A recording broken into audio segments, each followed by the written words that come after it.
Hello everyone, this is Kundan Kumar. Welcome to learning sessions. तो आज इस लेक्चर में हम लोग final account of banking companies के बारे में पढ़ने वाले हैं। हम डिटेल में देखेंगे बैंकिंग कंपनीज क्या होती हैं, वो कैसे अपने फाइनल अकाउंट जो है प्रिपेयर करती हैं। इससे रिलेटेड जितने भी इंपॉर्टेंट कॉन्सेप्ट हैं उनको हम क्वेश्चंस की फॉर्म में कवर करेंगे। तो फटाफट से टॉपिक को स्टार्ट करते हैं। तो सबसे पहले हम यहाँ पर बैंक का मीनिंग समझते हैं कि बैंक बेसिकली यहाँ पर होती क्या है। तो देखो, बैंक एक फाइनेंशियल इंस्टीट्यूशन होती है जो कि यहाँ पर जनरल पब्लिक से डिपॉजिट की फॉर्म में मनी एक्सेप्ट करती है और उन डिपॉजिट से जो भी पैसा बैंक के पास आता है उसका एक हिस्सा जो है अपने पास रिजर्व करके रख लेती है और बाकी का जो पैसा बचता है उसको यहाँ पर लोगों को लोन दे देती है या फिर कंपनीज वगैरह में इन्वेस्टमेंट कर देती है। और इन ऑर्गेनाइजेशन के पास, इन फाइनेंशियल इंस्टीट्यूशन के पास एक प्रॉपर जो है बैंकिंग लाइसेंस भी होता है जो कि यहाँ पर आरबीआई के द्वारा इशू किया जाता है। यानी कि कोई और ऑर्गेनाइजेशन अगर आपको ये काम करते हुए दिखाई देती है तो आपको उसको बैंक नहीं मान लेना है। हम उसको बैंक तभी मानेंगे अगर उसके पास प्रॉपर बैंकिंग लाइसेंस जो है वो अवेलेबल होगा। अब बैंक जो भी यहाँ पर पैसा डिपॉजिट की फॉर्म में पब्लिक से एक्सेप्ट करती है, ये पैसा जो है कस्टमर की डिमांड पे या फिर एक स्पेसिफाइड टाइम पीरियड होने के बाद, पूरा होने के बाद जो है बैंक वापस कस्टमर को जो है पे कर देती है। यानी कि जो भी पैसा डिपॉजिट की फॉर्म में एक्सेप्ट किया है बैंक ने, उसको एक टाइम पीरियड के बाद उसे कस्टमर को वापस भी जो है करना पड़ता है और इसके ऊपर रेगुलर बेसिस पे हमारी जो बैंक है वो उनको इंटरेस्ट भी पे करती है। फटाफट से आप इससे रिलेटेड इंपॉर्टेंट क्वेश्चन देख लेते हैं। तो फर्स्ट क्वेश्चन हमारे यहाँ पे देखो क्या है, banking companies are govern by, यानी कि इंडिया के अंदर कौन सा ऐसा एक्ट है जो कि यहाँ पर बैंकों को रेगुलेट करने का काम करता है। बैंकों को उस एक्ट के रूल्स एंड रेगुलेशंस को, प्रोविजंस को मानना पड़ता है। पहला देखो क्या है, कंपनीज एक्ट 2013। दूसरा क्या है हमारा, बैंकिंग रेगुलेशन एक्ट 1949।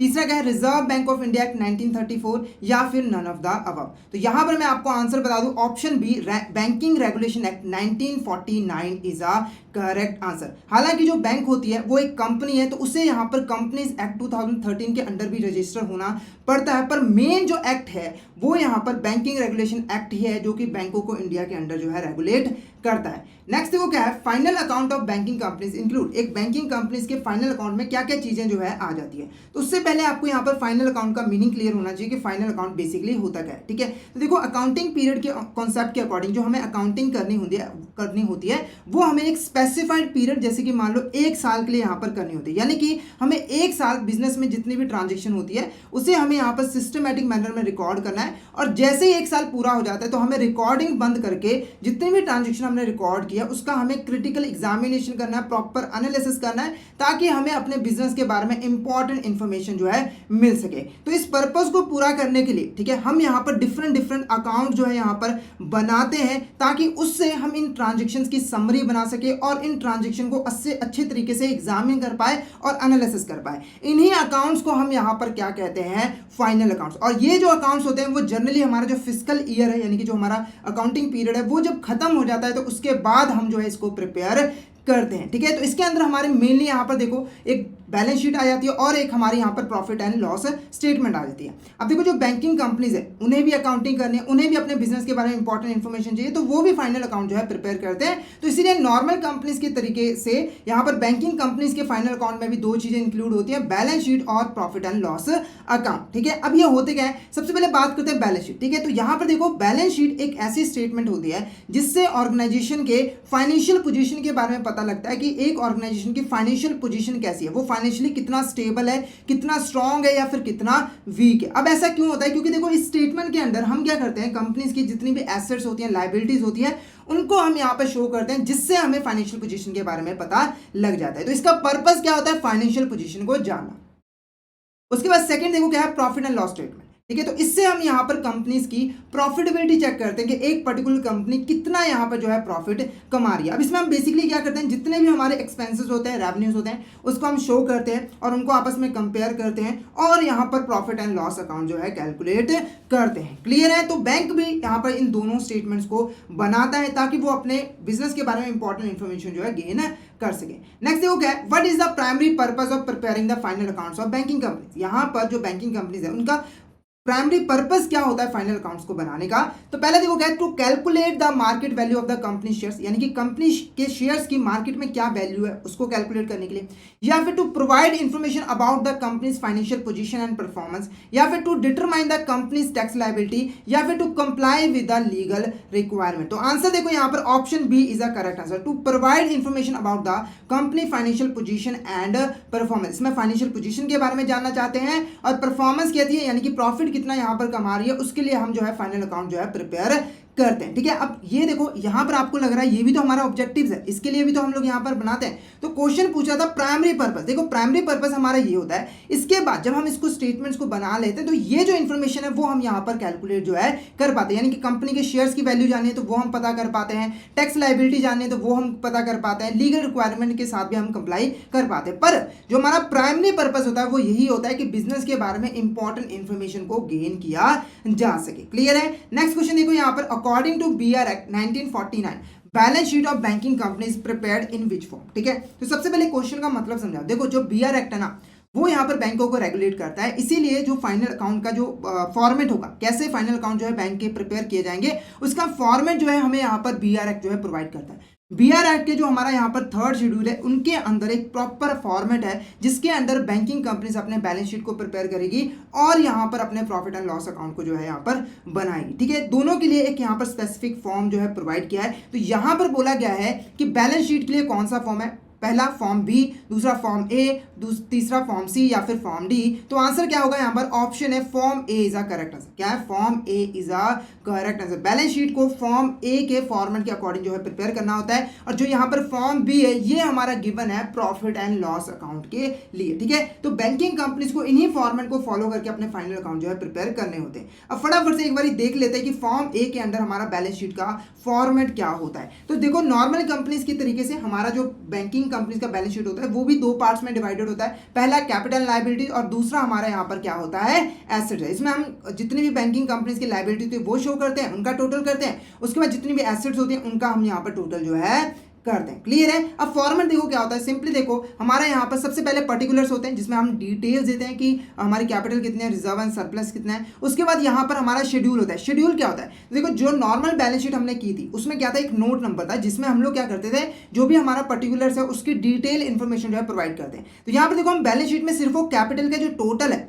वो यहाँ पर शो करते हैं, इसके रिगार्डिंग और इन्फॉर्मेशन यानी कि ऑथराइज कैपिटल कितनी है, सब्सक्राइब कैपिटल कितनी है, इशूड कैपिटल कितनी है, वो सारी इन्फॉर्मेशन हम कहाँ पे शो करते हैं, शेड्यूल के।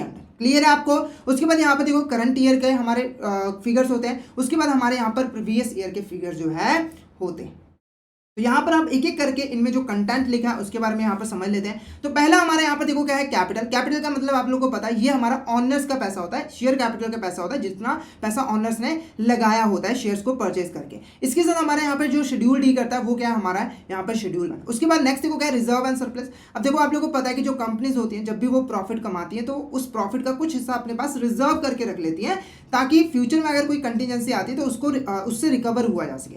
तो वो हमारे रिजर्व एंड सरप्लस के अंडर आ जाते हैं। इसके साथ हमारा शेड्यूल 2 डील करता है। नेक्स्ट देखो हमारा क्या है, डिपॉजिट। ठीक है, डिपॉजिट में देखो क्या चीजें आती हैं, कस्टमर जो हमारे यहाँ पर बैंक है वो पब्लिक से जितना भी पैसा डिपॉजिट की फॉर्म में एक्सेप्ट करता है, चाहे वो डिमांड डिपॉजिट हो चाहे वो टर्म डिपॉजिट हो, वो हमारे यहाँ पर डिपॉजिट के अंडर जो है शो होते हैं। क्योंकि देखो ये लाइबिलिटी क्यों होती है बैंक के लिए, क्योंकि जो पैसा कस्टमर ने डिपॉजिट करवाया है एक ना एक टाइम के बाद जो है बैंक को वो वापस करना है, तो ये बैंक के लिए एक लाइबिलिटी जो है होती है, इसीलिए हम इसको कैपिटल लाइबिलिटीज के अंडर शो करते हैं। अब इसके साथ जो हमारा शेड्यूल डी करता है वो हमारा शेड्यूल 3 डील करता है। उसके बाद नेक्स्ट क्या है, बोरविंग्स। अब देखो बैंकों को अपने ऑपरेशंस करने के लिए, इन्वेस्टमेंट वगैरह करने के लिए यहाँ पर कुछ पैसों की रिक्वायरमेंट होती है। ठीक है, तो यहाँ पर देखो कुछ पैसे तो वो ऑनर से मंगवा लेती है, कुछ पैसा वो क्या करते हैं मार्केट से बोरो कर लेते हैं, जैसे कि आरबीआई से बोरो कर लिया, किसी और बैंक से बोरो कर लिया, या फिर किसी अदर फाइनेंशियल इंस्टीट्यूशन से बोरो कर लिया। तो वो जो पैसा बैंक यहाँ पर बाहरली पार्टी से बोरो कर रहा है, लोन वगैरह ले रहा है, वो हमारे यहाँ पर बोरिंग्स में शो होता है। और इसके साथ हमारा जो शेड्यूल है वो हमारा शेड्यूल 4 जो है यहाँ पर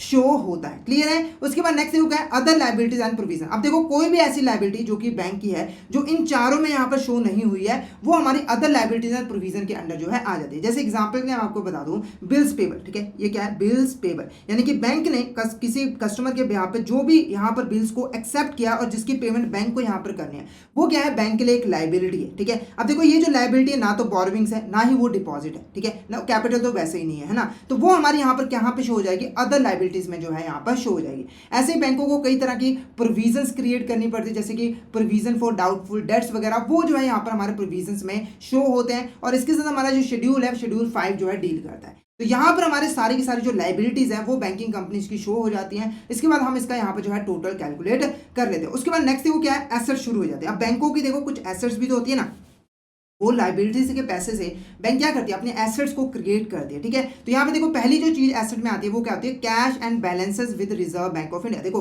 कुछ पैसा यहाँ पर बैंक जो है अपने पास कैश की फॉर्म में रखती है, तो वो कैश बैंकों के लिए क्या है, एक एसेट है। साथ के साथ यहाँ पर कुछ हमारी जो कमर्शियल बैंक्स होती है वो आरबीआई के अंडर कुछ बैलेंसेस को मेंटेन करके रखती है, यानी कि कुछ पैसा जो है वो आरबीआई के अंडर जो है डिपॉजिट करवा के रखती है। जैसे नॉर्मली आप लोगों को पता है कि हमें जब कोई बैंकिंग सर्विसेज चाहिए होती है तो हम कहाँ जाते हैं, बैंकों के पास जाते हैं, ठीक है। ऐसे बैंकों को जब कोई बैंकिंग सर्विसेज चाहिए होती है तो वो कहां जाते हैं, आरबीआई के पास जाते हैं। तो आरबीआई जो है इन सभी बैंकों का बैंक होता है, तो इसीलिए बैंक यहां पर कुछ अपने अकाउंट जो है आरबीआई के अंडर ओपन करवा के रखते हैं और उसमें पैसा जो है डिपॉजिट करवा के रखते हैं। तो वो पैसा भी बैंकों के लिए एसेट ही होता है और इसके साथ जो शेड्यूल हमारा डील करता है वो शेड्यूल 6 डील करता है। उसके बाद यहाँ पे देखो क्या, balance with bank money at call short notice. अब देखो आप लोगों को पता है कि हर बैंक दूसरे बैंक के साथ यहाँ पर अब ट्रांजेक्शन जो है वो करने लगी है, ठीक है। एचडीएफसी बैंक है, एक्सिस बैंक से वो लोन लेती भी है और उसको यहाँ पर देती भी है, ठीक है। तो अगर यहाँ पर एक बैंक लोन लेती है तो वो हमारा शो होता है कहाँ पे, बोरोविंग्स के अंडर। और अगर कोई हमारे यहाँ पर बैंक कोई भी लोन वगैरह देती है किसी दूसरी बैंक को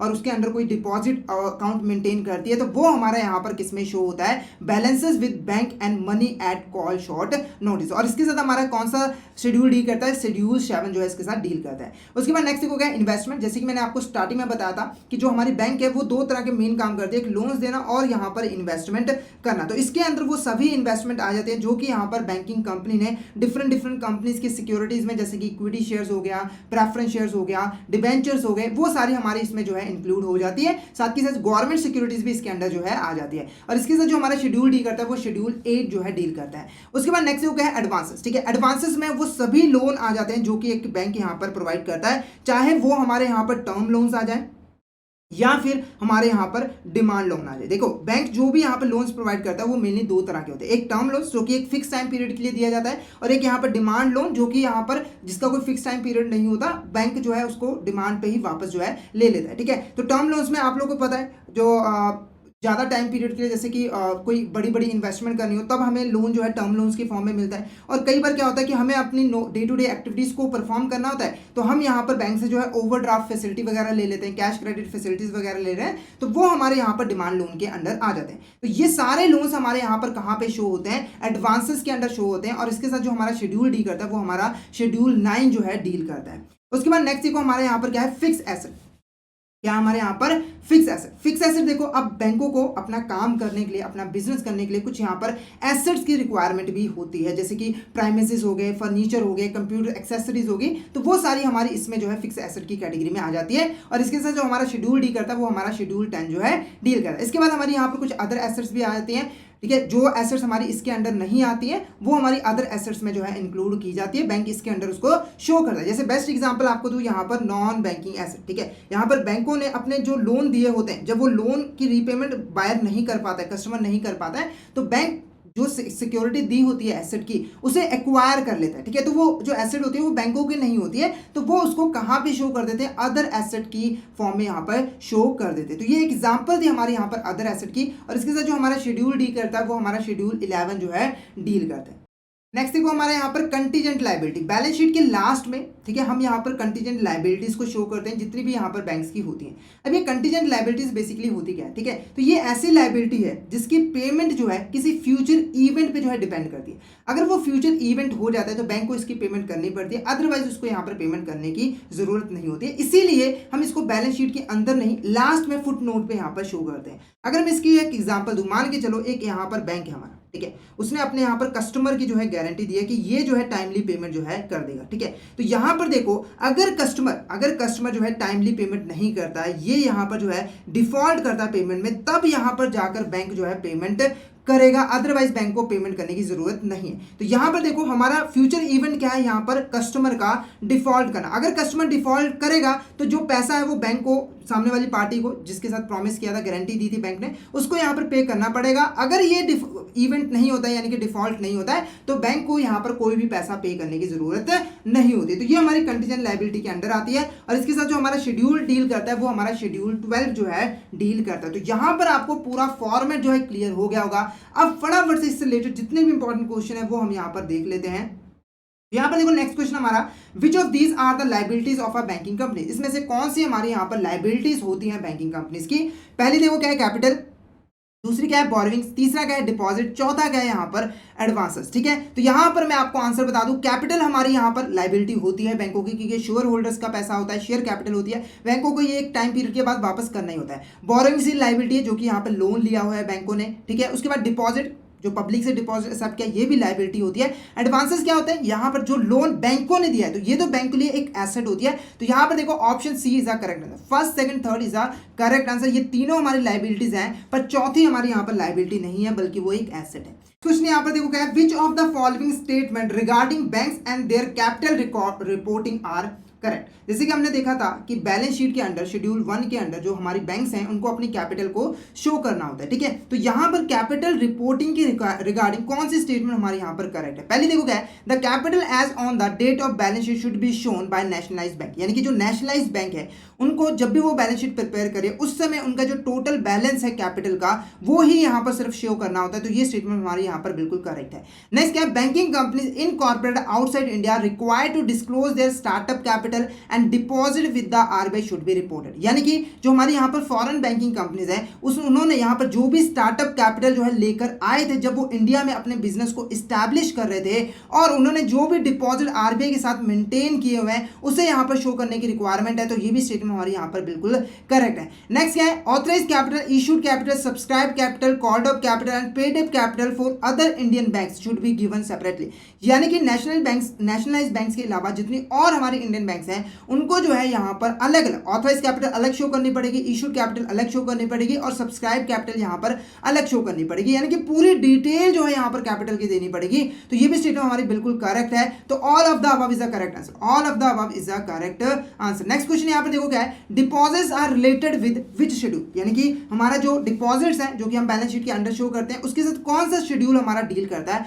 पहला शेड्यूल 1, दूसरा क्या है शेड्यूल 2 या फिर शेड्यूल 3 या फिर शेड्यूल 4। तो यहां पर हमारा आंसर क्या रहेगा, schedule number 3 is a correct answer, क्योंकि शेड्यूल नंबर 1 हमारा डील करता है कैपिटल के साथ, शेड्यूल नंबर 2 हमारा डील करता है रिजर्व्स एंड सरप्लस के साथ, और हमारा शेड्यूल नंबर 3 डील करता है डिपॉजिट के साथ, और शेड्यूल 4 हमारा यहाँ पर डील करता है बोरोविंग के साथ जो कि यहाँ पर बैंकों ने की हुई है। क्लियर है आपको, तो option C is the correct answer. Next question देखो यहाँ पर, in which schedule of the balance sheet of banking companies would you find information about deposit categorize at demand deposit, saving bank deposit and term deposit, यानी कि किस schedule के अंदर आपको बैंकों के जितने भी डिमांड डिपॉजिट है, सेविंग बैंक डिपॉजिट है या टर्म डिपॉजिट है उसके रिगार्डिंग जितनी भी इंफॉर्मेशन है वो यहाँ पर आपको मिल सकती है। पहला शेड्यूल नंबर 3 डिपॉजिट, दूसरा शेड्यूल नंबर 4 बोरोविंग्स या फिर schedule number 5 other liabilities and provision. तो आंसर हमारा यहाँ पर क्या रहेगा, schedule 3 deposit is a correct answer. जैसे कि आप लोगों को पता है कि जो बैंक से यहाँ पर दो तरह के डिपॉजिट एक्सेप्ट करती है, पहली हमारे यहाँ पर डिमांड डिपॉजिट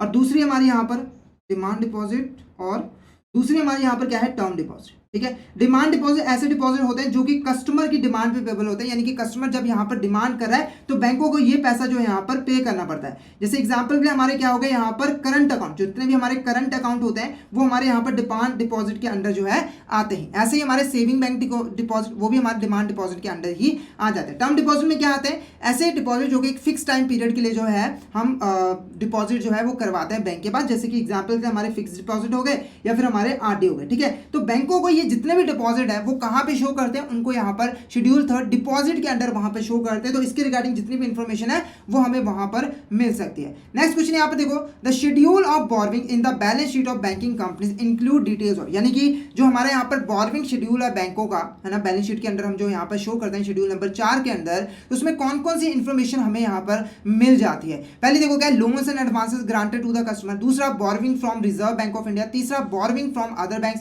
चौथा borrowing from other institution and agencies. तो आंसर मैं यहाँ पे बता दूं सेकंड, थर्ड एंड फोर्थ, यानी कि borrowings from Reserve Bank of India, बैंकों ने कितना बोरोविंग जो है रिजर्व बैंक ऑफ इंडिया से किया हुआ है, अदर बैंक से कितना किया हुआ है, और अदर फाइनेंस अदर इंस्टीट्यूशन और एजेंसी से कितना यहाँ पर किया हुआ है। तो यहाँ पर हमारा option B is a correct answer, option B is a correct answer, क्योंकि ये सारी चीजें हमारी बोरोविंग्स है, बैंक ने ये बोरो की है, और ये जो है हमारी यहाँ पर एडवांसेस है जो कि यहाँ पर बैंकों ने प्रोवाइड की हुई है। तो ये हमारी लाइबिलिटी नहीं है, ये हमारी एसेट है, तो एडवांसेस में इसे शो किया जाता है। नेक्स्ट देखो यहाँ पर क्या है, the schedule of provision in balance sheet of banking companies include details of, यानी कि जो हमारा यहाँ पर प्रोविजन शेड्यूल था, शेड्यूल नंबर 5 था ना, अदर लाइबिलिटीज एंड प्रोविजन, तो उसके अंदर हमारी कौन सी डिटेल्स हमें जो है शो करनी पड़ती है, कौन सी इंफॉर्मेशन हमें मिल जाती है। पहले देखो क्या है, बैड डेट्स रिटर्न ऑफ, जितने भी हमारे बैड डेट्स थे वो रिटर्न ऑफ जितने हमने यहाँ पर किए हैं, ठीक है। दूसरा इंटरेस्ट एक्सपेंसेस इनकर्ड, तीसरा building premises owned by the bank, चौथा लोन्स गिवन टू एम्प्लॉय। तो आंसर हमारे यहाँ पर देखो क्या है, बैड डेट्स रिटर्न ऑफ, ठीक है। प्रोविजन देखो यहाँ पर मैं आपको बता दूँ, प्रोविजन बेसिकली क्या होते हैं, कुछ यहाँ पर रिजर्व्स होते हैं, कुछ यहाँ पर रिजर्व्स होते हैं। जब भी बैंकों को ऐसा लगता है कि फ्यूचर में हमें कोई लॉस होने वाला है, जैसे मान लो उसने यहाँ पर एक लोन दिया है, ठीक है, 50 लाख रुपए का, उससे लग रहा है ये पैसा डूबने वाला है, तो वो क्या करते हैं ना, इन्हें पता तो लगी गया, एस्टिमेट लगी गया, तो वो इसके बेसिस पे कुछ एस्टिमेट लगाते हैं, और जब वो प्रॉफिट कमाते हैं तो उसका कुछ हिस्सा जो है अपने पास रिजर्व करके रख लेते हैं, ताकि ये जब लॉस अगर हो तो इसको यहाँ पर पूरा किया जा सके, इसका हमारे ऊपर ज़्यादा नेगेटिव इंपैक्ट जो है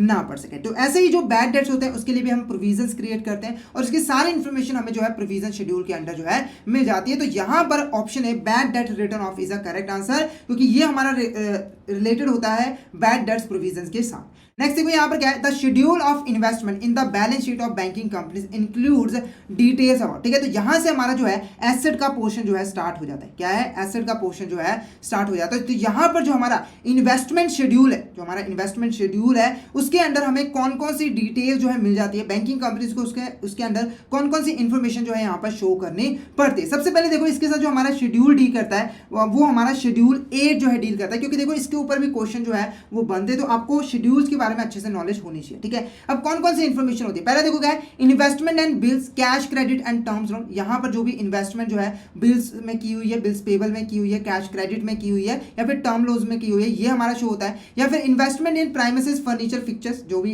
कंपनी ने इन्वेस्टमेंट की हुई है फर्नीचर में, फिक्चर्स में वो, या फिर investment in government securities shares and debenture, या फिर investment in non banking asset acquired. तो आंसर यहाँ पर मैं आपको बता दूं option C is a correct answer. Investment के अंडर कंपनी ने जो भी यहाँ पर पैसा कंपनीज के डिफरेंट सिक्योरिटीज में इन्वेस्ट किया, चाहे वो गवर्नमेंट कंपनीज हो या फिर कोई नॉर्मल कंपनी हो, वो सारे हमारे इन्वेस्टमेंट के अंडर जो है शो होते हैं। और यहाँ पर जो इन्वेस्टमेंट की हुई है, कैश क्रेडिट दिया हुआ है, टर्म लोन्स दिया हुआ है, ये हमारा यहाँ पर कहाँ पे शो होता है, एडवांसेस के अंडर, कहाँ पे, एडवांसेस के अंडर, ठीक है। उसके बाद यहाँ पर जो हमारे फर्नीचर है, ये हमारे कहां पे शो होता है, फिक्स एसेट के अंडर में शो होते हैं। नेक्स्ट देखो क्या है, bill purchase, discounted, cash credits, overdraft, term loans are shown under which schedule in the balance sheet. तो यहां पर देखो इन सभी चीजों में बैंक क्या कर रहा है, लोन दे रहा है।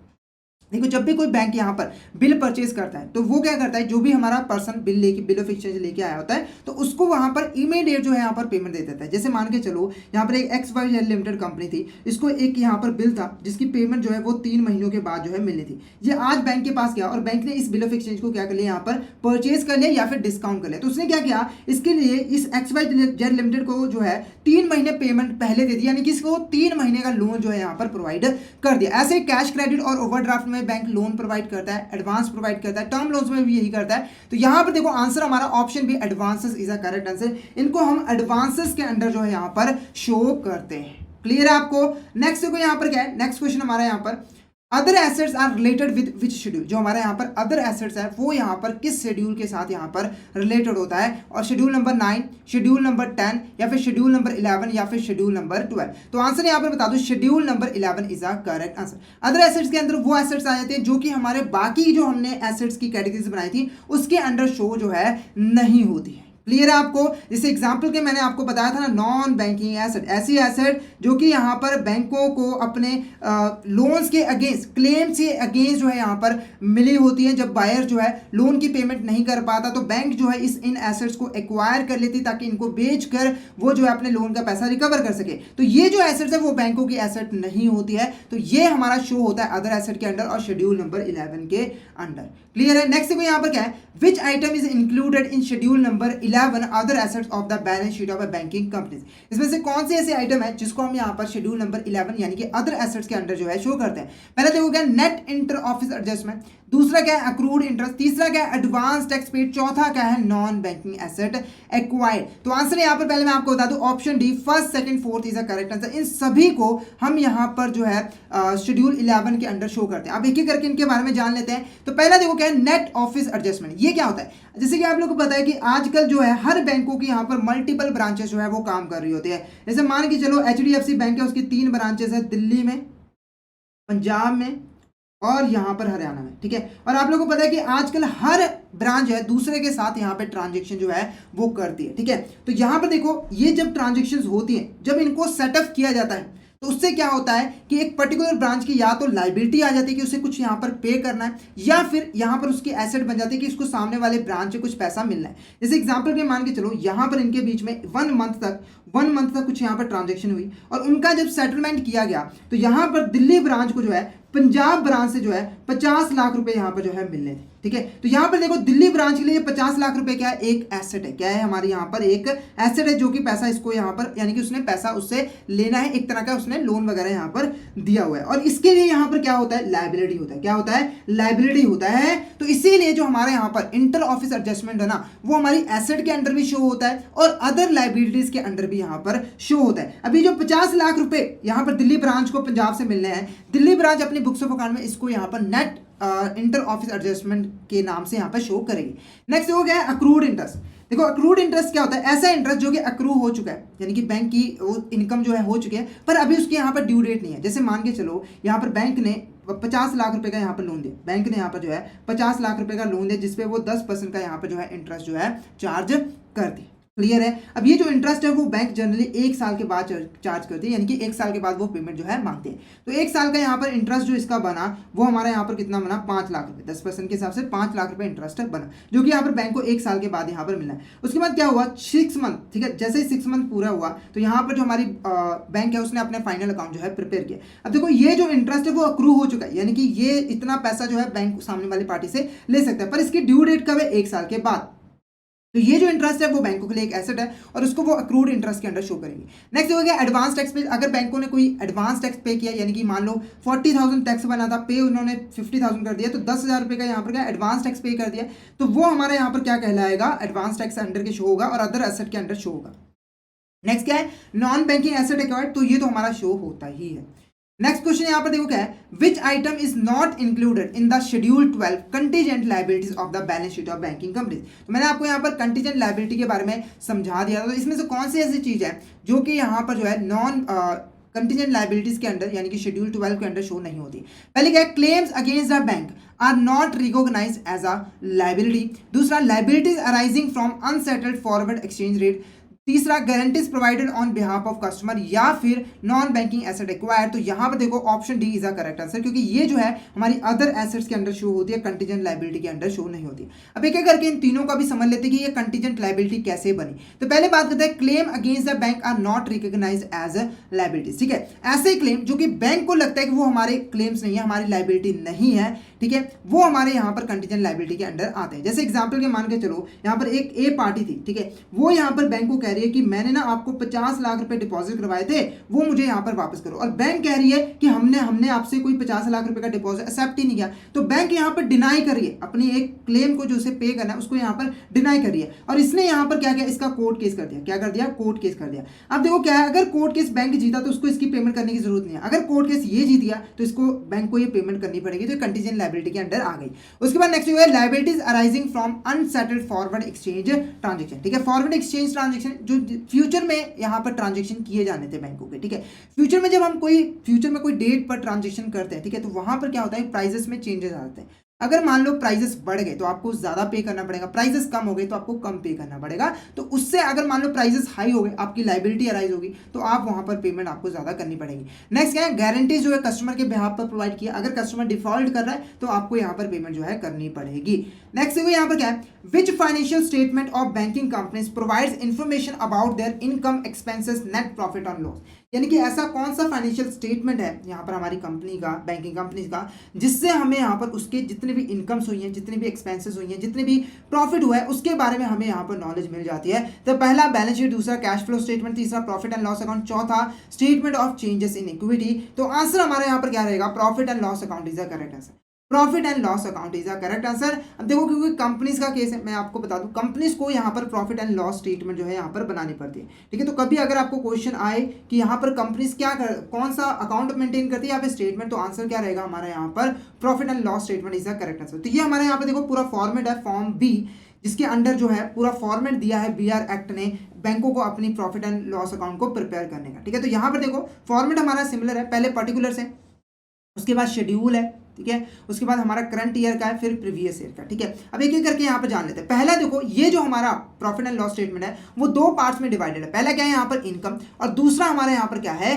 एक्सपेंडिचर। क्लियर है, उसके बाद इन्हीं से हम आगे जो तीसरे कंपोनेंट्स हैं वो हम यहाँ पर जो है बनाते हैं, पर मेन कंपोनेंट हमारे यहाँ पर दो ही होते हैं, जिसके अंडर इनकम हेड के अंडर बैंक अपनी जितनी भी इनकम्स है उनको शो करता है, और एक्सपेंडिचर हेड के अंडर जितने भी एक्सपेंडिचर है उसको यहाँ पे शो करता है, और उसके बाद जो है नेट प्रॉफिट और लॉस जो है कैलकुलेट होता है। अब इसमें कौन कौन से टर्म्स है वो हम डिस्कस कर लेते हैं। तो सबसे पहले देखो यहाँ पर पहला जो इंपॉर्टेंट पर्टिकुलर्स है कंपोनेंट है इनकम का, वो क्या है, इंटरेस्ट अर्न, जिसके साथ हमारा शेड्यूल 13 जो है डील करता है। अब देखो जो बैंकों का मेजर सोर्स ऑफ रेवेन्यू होता है, जहां पर से उसको ज्यादा इनकम रिसीव होती है, वो जो है इंटरेस्ट इनकम जो है रिसीव होती है। यानी कि जो बैंक ने यहाँ पे लोन दिए हुए हैं, जो यहाँ पर उन्होंने इन्वेस्टमेंट किए हुए हैं, उनके ऊपर जो इंटरेस्ट मिलता है वही यहाँ पर मेजर सोर्स ऑफ रेवेन्यू होता है, मेजर इनकम होती है बैंकों की। वो सारी जो रेवेन्यू है वो हमें यहाँ पर इंटरेस्ट अर्न में जो है शो करते हैं। उसके बाद देखो बैंक जो है यहाँ पर इन फंक्शंस के अलावा, यानी कि लोन देना, इन्वेस्टमेंट करने के अलावा कुछ और फंक्शंस भी यहाँ पर परफॉर्म करता है, जैसे कि फॉरेन एक्सचेंज की ट्रांजेक्शन हो गई, ठीक है, ब्रोकर के तरीके से काम करना, एजेंट के तरीके से काम करना,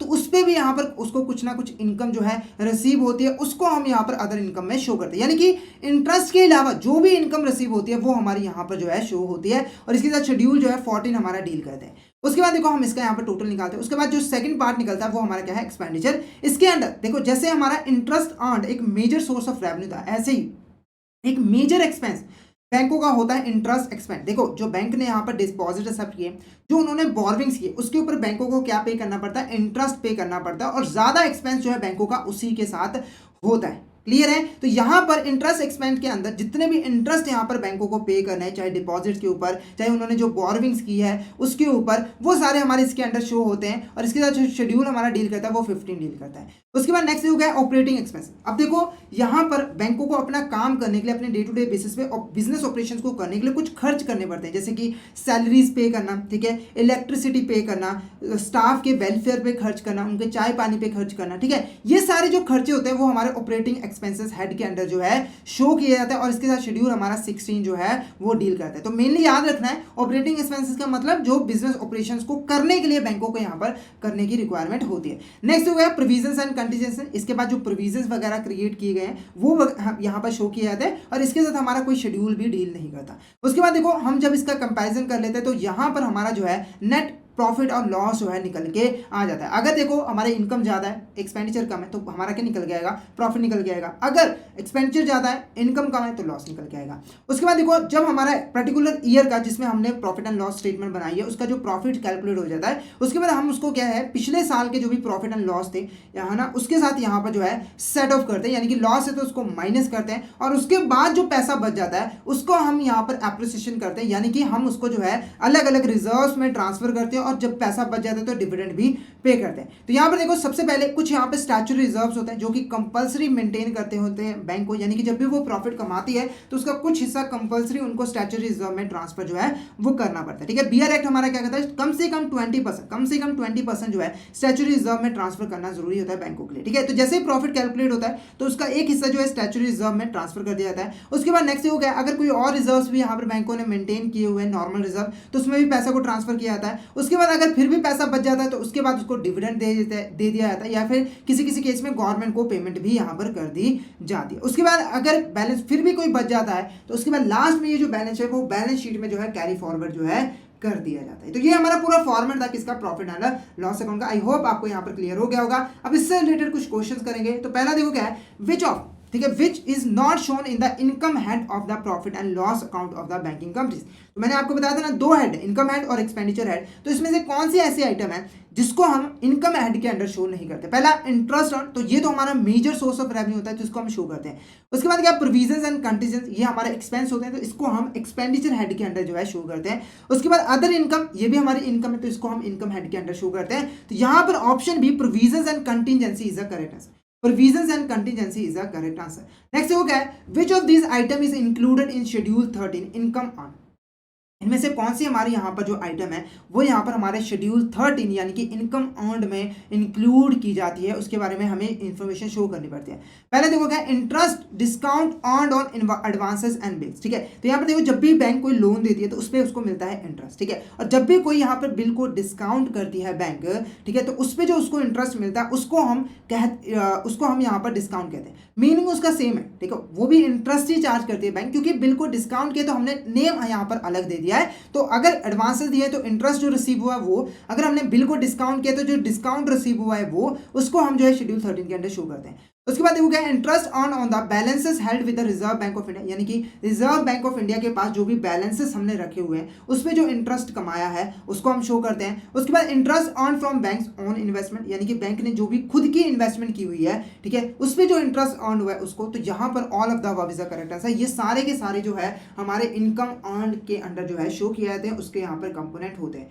नेक्स्ट देखो क्या है, which of this is not included in schedule 14 other incomes in profit and loss account, ठीक है। तो अदर इनकम का मैंने बताया था कि इंटरेस्ट अर्न के अलावा भी यहाँ पर बैंक कुछ काम करता है जिससे उनको इनकम रिसीव होती है, वो सारी इनकम्स हमारी जो है अदर इनकम में आती है। तो इसमें से कौन सी ऐसी इनकम है जो कि अदर इनकम में इंक्लूड नहीं की जाती है। पहले देखो क्या है, कमीशन, अगर यहाँ पर बैंक ने कोई भी शेयर वगैरह परचेज करवाए हैं, ठीक है, मर्चेंट बैंकिंग सर्विसेज वगैरह प्रोवाइड किया तो उन पे जो कमीशन आया है, या फिर कोई एक्सचेंज ट्रांजैक्शन की है, या फिर ब्रोकरेज इनकम है, ठीक है। उसके बाद gain from sale of investment है, या फिर gain from sale of land building और अदर एसेट्स है, या फिर नन ऑफ द। तो यहाँ पर देखो ये तीनों के तीनों हमारे अदर इनकम्स की कैटेगरी में आते हैं, ठीक है। कमीशन मिलना, एक्सचेंज मिलना, ब्रोकरेज इनकम, ये सारी अदर इनकम में आती है। साथ के साथ अगर हम कोई इन्वेस्टमेंट को सेल कर रहे हैं, हमें प्रॉफिट हो रहा है तो वो भी हमारी इसमें आती है। अगर हमने कोई अपने एसेट को सेल किया, उससे कोई पैसा मिला है तो वो भी हमारी इसी के अंडर जो है आती है। उसके बाद अब आंसर हमारा यहाँ पर क्या रहेगा, none of the above is the correct answer, क्योंकि इसमें से ऐसी कोई भी चीज नहीं है, कोई भी आइटम नहीं है जो कि यहाँ पर शेड्यूल 14 के अंडर शो नहीं होती है। नेक्स्ट क्वेश्चन यहाँ पर देखो क्या है, in profit and loss account of banking companies rent and taxes, printing and stationery, advertisement and publicity expenses are shown under which है, ठीक है। तो यहाँ पर देखो ये सारे एक्सपेंसेस देखोगे, ये क्या है, अपने day to day business operations को करने के लिए किए गए खर्च है। जैसे कि रेंट पे किया, जिस बिल्डिंग में हम काम कर रहे हैं उसके लिए रेंट पे किया, प्रिंटिंग एंड स्टेशनरी पे हमने कुछ खर्च कर दिया, पेन कागज पे खर्च कर दिया, एडवर्टाइजमेंट पे हमने यहाँ पर कुछ खर्च कर दिया। तो ये सारे क्या है, बिजनेस ऑपरेशंस को करने के लिए किए जाते हैं। मैंने आपको बताया था ये सारे हमारे कहाँ पे शो होते हैं, ऑपरेटिंग एक्सपेंसेस हेड के अंडर। क्या है, ऑपरेटिंग हेड के अंडर। तो यहाँ पर option D is the correct answer. Option D is a correct answer. इसके अलावा और बहुत सारे हमारे ऑपरेटिंग एक्सपेंसेस होते हैं, जैसे कि सैलरीज पे करना, डायरेक्टर को फीस पे करना, ऑडिटर को फीस पे करना, है ना, ये सारे हमारे जो है ऑपरेटिंग एक्सपेंसेस के अंडर जो है आ जाते हैं। नेक्स्ट देखो यहाँ पर क्या है, सेक्शन क्वेश्चन हमारा 21, इसके अंदर देखो क्या है, 3 copies of the balance sheet and profit and loss account prepared under the section 29 together with auditor reports under the section 30 must be submitted to the Reserve Bank of India within। तो इस question को पहले समझो कि यहाँ पर देखो, जो हम यहाँ पर अपने फाइनल अकाउंट्स बैंकिंग कंपनी से बनाती है वो यहाँ पर सेक्शन 29 के अकॉर्डिंग जो है यहाँ पर बनाती है। इसके अकॉर्डिंग ही कंपलसरी किया गया है कि बैंकिंग कंपनी जो है वो यहाँ पर अपने फाइनल अकाउंट जो है प्रिपेयर करेगी, फाइनेंशियल स्टेटमेंट जो है प्रिपेयर करेगी, ठीक है। तो यहाँ पर देखो सेक्शन 29 के अंदर जो भी यहाँ पर बैलेंस शीट और प्रॉफिट एंड लॉस अकाउंट बनाए गए हैं, प्रिपेयर किए गए हैं, उसकी 3 copies with the auditor reports, यानी कि जो आपने उसकी ऑडिटिंग करवाई थी, ऑडिटर ने जो भी रिपोर्ट बनाई थी उसको यहाँ पर सेक्शन 13 के under reserve Bank of India को सबमिट करवाना होता है, और वो जो टाइम पीरियड है जिसके अंडर सबमिट करवाना होता है वो टाइम पीरियड यहाँ पर कितना है। तो क्वेश्चन से आप समझ गए होंगे कि जो भी फाइनेंशियल स्टेटमेंट प्रिपेयर की जाती है उसकी 3 कॉपीज और ऑडिटर रिपोर्ट जो है सेक्शन 13 के under reserve Bank of India को सबमिट करवानी जरूरी होती है, और उसका टाइम पीरियड हमारे यहाँ पर देखो क्या है, option B 3 months from end of the period is a correct answer. यानी कि जब हमारा पीरियड एंड हुआ है, फाइनेंशियल ईयर एंड हुआ है, तो उसके 3 महीनों के अंदर अंदर हमें जो है यहाँ पर इन डॉक्यूमेंट्स को जो है सबमिट करवाना नेसेसरी होता है। क्लियर है। साथ के साथ मैं आपको यहाँ पर बता दूं कि क्योंकि हमारी यहाँ पर बैंकिंग कंपनी जो है कंपनीज एक्ट के अंडर भी रजिस्टर होती है, तो उन्हें यहाँ पर 3 copies of balance sheet and profit and loss account और ऑडिटर रिपोर्ट जो है कंपनीज रजिस्ट्रार को भी देनी, यहाँ पर सबमिट करवानी जो है जरूरी होती है। ठीक है, तो यहाँ तक हमने जो है बैंकिंग कंपनी से रिलेटेड जितने भी इंपॉर्टेंट कॉन्सेप्ट्स हैं उनको यहाँ पर हमने क्वेश्चंस की फॉर्म में यहाँ पर कवर कर लिया है। तो यहाँ तक हमने डिटेल में समझ लिया है बैंकिंग कंपनी क्या है, उसके फाइनल अकाउंट्स में क्या क्या चीज़ें आ जाती है, वो उनको कैसे प्रिपेयर करती है, उनसे रिगार्डिंग क्या रूल्स एंड रेगुलेशंस होते हैं, वो सारी चीज़ें हमने यहाँ पर डिस्कस कर ली है। तो आई होप आपको यहाँ तक क्लियर हो गया होगा। अगर यहाँ पर आपको किसी भी तरह का डाउट हो तो आप हमें व्हाट्सएप ग्रुप, टेलीग्राम ग्रुप को पर जो है मैसेज कर सकते हो। तो आज के लिए इतना ही। अगर सेशन अच्छा लगा तो सेशन को लाइक कर देना, हमारे चैनल को सब्सक्राइब कर देना।